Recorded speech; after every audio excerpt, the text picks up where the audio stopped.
Hi, I'm LaRena, and I'm so glad you're here. Let me ask you something. Have you ever worked with a life coach before? If not, that's okay, because during this mini course, I'll be your personal life coach, walking you through this course step by step. Now, since you are here, I'm going to assume at least one of these sound familiar. Maybe you make decent money, but still feel like you're barely getting ahead. Maybe your stomach drops every time you log into your bank account. Or maybe you already know you spend more when you're stressed. And let's be real, there's a lot to be stressed about right now. I created this mini course because I've seen, both professionally and personally, how overwhelming and emotional money can be. With over 20 years of experience in social work and life coaching, I know that most money struggles aren't about math. They're about mindset, habits, stress, and life pressures. My goal here isn't perfection. It is to help you understand your spending patterns and start making intentional choices that bring you peace. I also want to be clear. I am not a financial advisor.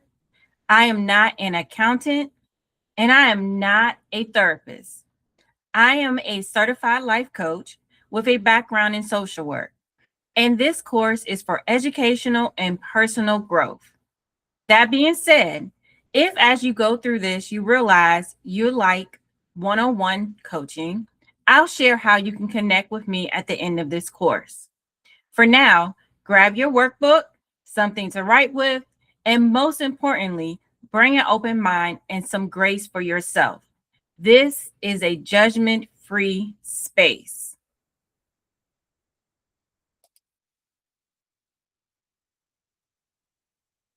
Now, before we move on, if you haven't already gotten open up your workbook, you'll find the link in the description of this video.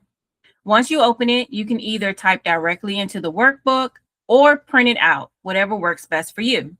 If you like to type in it, just click Edit PDF and you'll be able to fill in as you go. Let's get started with Module 1, Exploring Your Money Story.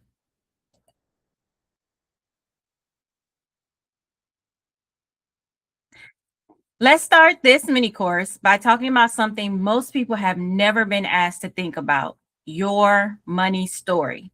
Here's something that surprises a lot of people. By around age 7, your money personality is already forming. That comes from research shared by one of my favorite financial experts I follow, Shana Gain. And honestly, that tracks with what I've seen in over my 20 years of working in social work and life coaching. Long before we ever earned our own money, we were watching, listening, absorbing. We picked up beliefs from what we saw the adults around us stress about, what they argued over, what they avoided talking about altogether. Maybe you grew up hearing, money doesn't grow on trees. We can't afford that. Or on the flip side, maybe money was never explained at all. Those early messages matter because mindset always drives behavior, even when we don't realize it.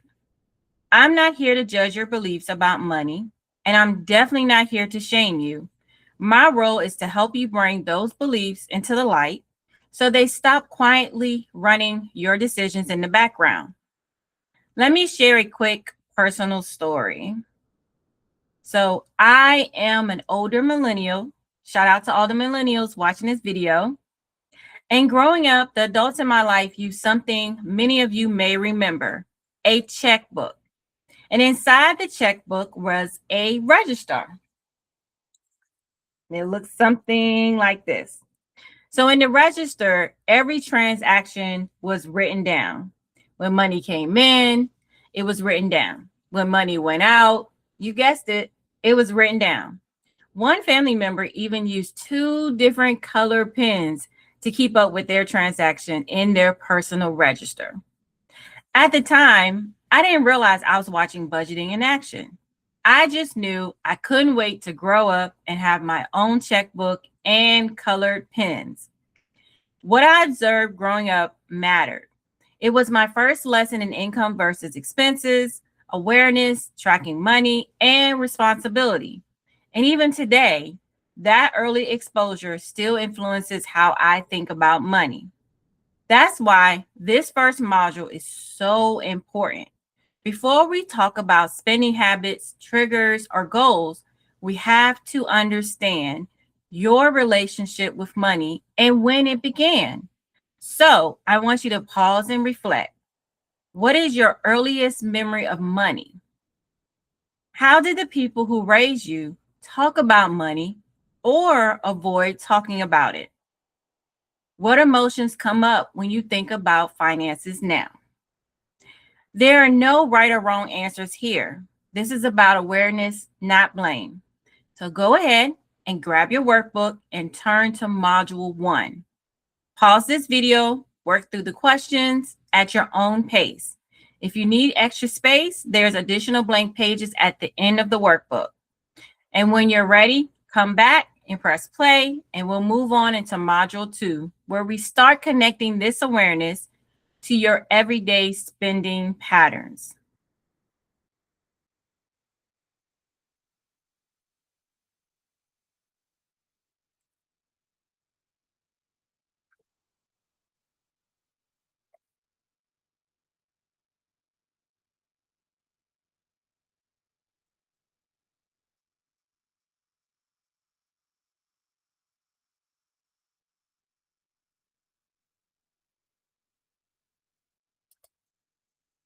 All right, welcome back. In module 1, we talked about your money story, where your beliefs about money began, and how mindset drives behavior. In this module, we're going to connect that mindset to real life spending. So let me introduce myself a little differently here. Yes, my name is LaRena. However, I like to call myself Miss Frugal. And let me be clear, frugal is not cheap. Cheap cuts corners at the expense of quality or generosity. Frugal is mindful. Frugal is intentional. Frugal knows the difference between needs and wants. But here's the honest part. Being frugal doesn't mean you're immune to emotional spending. I'll give you an example. Hold on for a sec. Oh, let's see.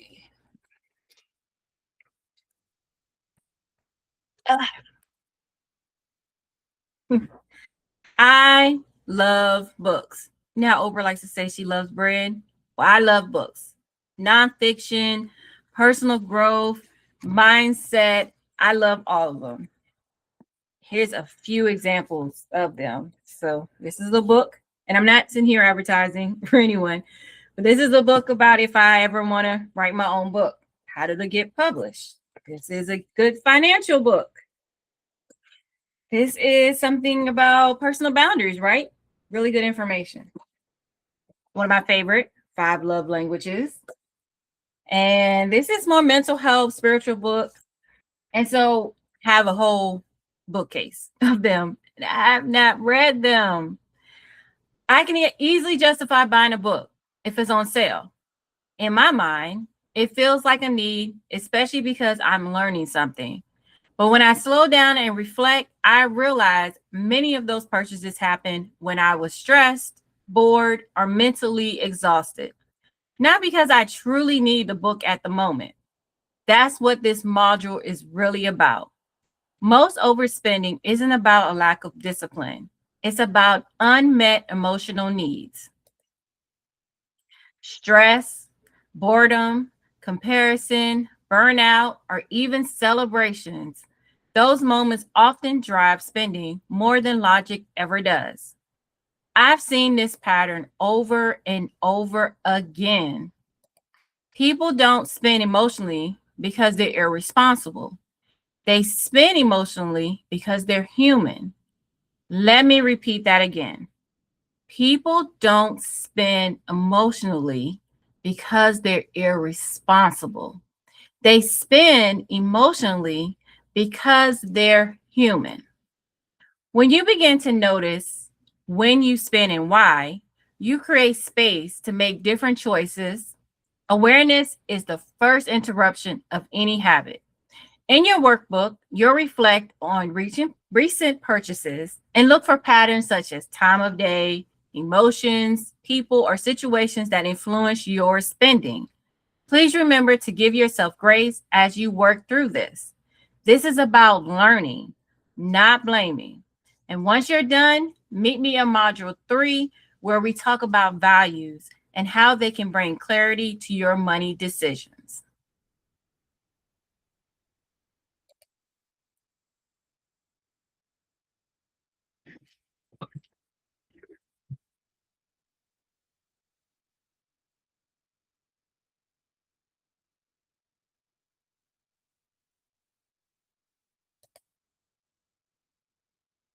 Welcome back.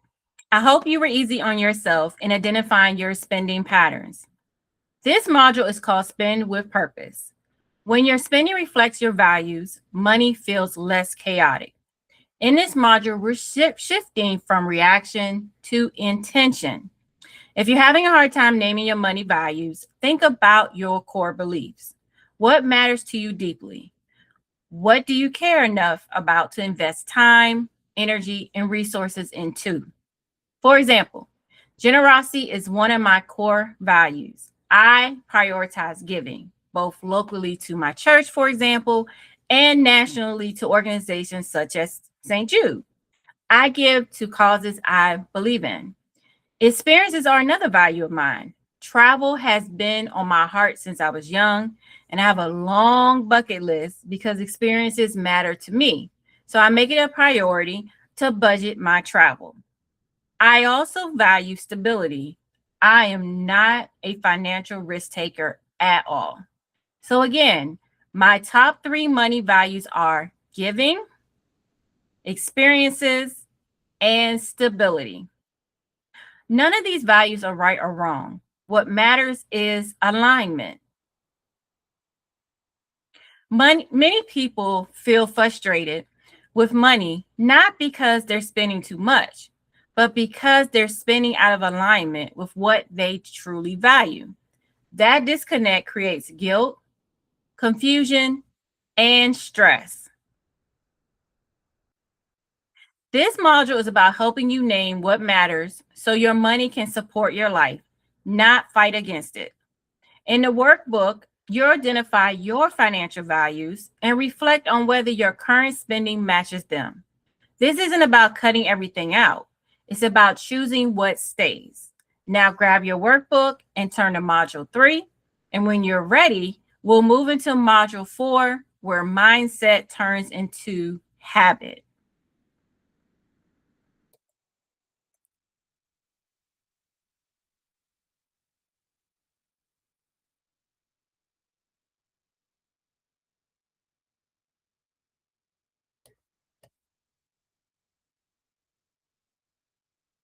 So, welcome back again. Let's take a break for a moment. Let's inhale and exhale. One more time. Inhale, exhale. You know what? I'm so proud of you. Doing the work to take an honest look at your money is not easy at all. Before the next module, can you do me a favor? Post in the comments of this video any light bulb moments you have had so far. It could be something that you learned or something that you know you need to improve on. Also share which module has been your favorite so far. I promise to respond to every comment. Before we discuss the last 2 modules, don't forget to subscribe to this YouTube channel. You can also connect with me on social media. You can follow me on Instagram at Humanity Inspires. Join my Facebook group, Humanity Inspires. On social media, I like to post positive news stories, not always shown on mainstream media. You can also get added to my email list by going to my website. And by joining my email list, you'll be the first to know when my next mini course is released. And if you know you would like to work one-on-one together, then at the end of the video, you will find out how we can connect. Okay, let's get started with Module 4.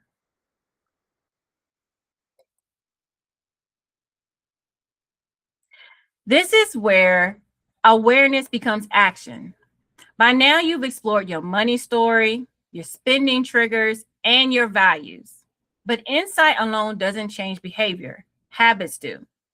One simple but powerful tool is the 24-hour pause rule. Have you heard of it? Before buying something non essential, you wait a full day. That pause gives your nervous system time to settle and your three money values you identified time to speak. Another tool is asking one simple question: what's driving this purchase right now? There was a season in my life when I saved more money than ever before, not because I was earning more, but because I had a clear goal. I was determined to become a first time home buyer. During that time, vacations became staycations. Spending was very intentional. Every single dollar spent had a purpose. That time in my life, I sacrificed a lot. And I will admit it, I don't believe in living in a constant sacrifice, but I do believe in having clear saving goals that guide your choices on a daily basis. This module is about reclaiming your power, not being perfect.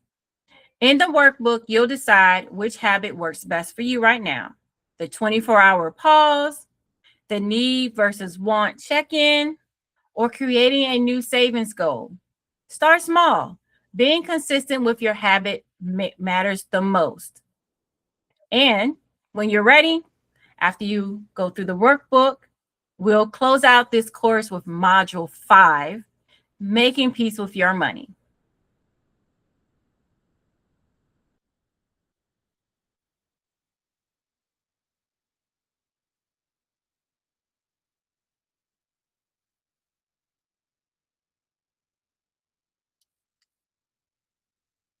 Congratulations. You have made it to the final module, which is about grace. Make peace with your money. Money guilt is heavy and it doesn't help you grow. Many of us are carrying shame from past decisions, such as investments that didn't work out, money we loaned out of the kindness of our hearts, never to see it again, or opportunities we believed in that didn't pay off. I've been there, making financial decisions with good intentions, but later having to forgive myself for them. Can you say this with me? Your past choices don't define you. What matters is what you carry forward and what you choose to release.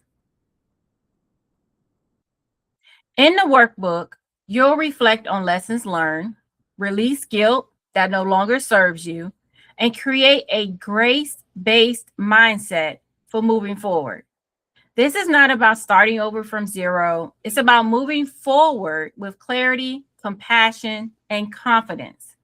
Once you finish in your workbook, don't forget to come back to this video. We are almost done.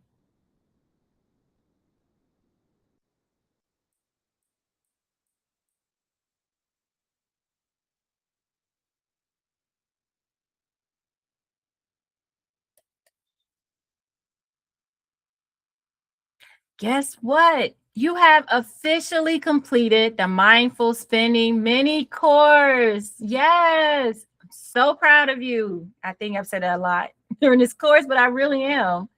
Thank you for inviting me into your space today, whether that was your home, your office, or wherever you chose to watch. I truly don't take it lightly that you spent this time investing in yourself and your growth. If this course was helpful, please feel free to like it and share it with someone who could benefit from a mindful reset too. Now, you may have realized during this course that you love more support, whether that's how to align your spending with the top 3 values you're identified. Maybe you need help staying accountable with your new habits or releasing guilt around past money decisions. If one-on-one coaching sounds like something you like to explore, you'll find a link in the description box to schedule a free discovery session with me on my website. Similar to a consultation, it's a 45-minute conversation where we'll talk through your goals and see if working together makes sense. If we together decide to move forward, we'll meet virtually for 1-hour sessions on a weekly basis.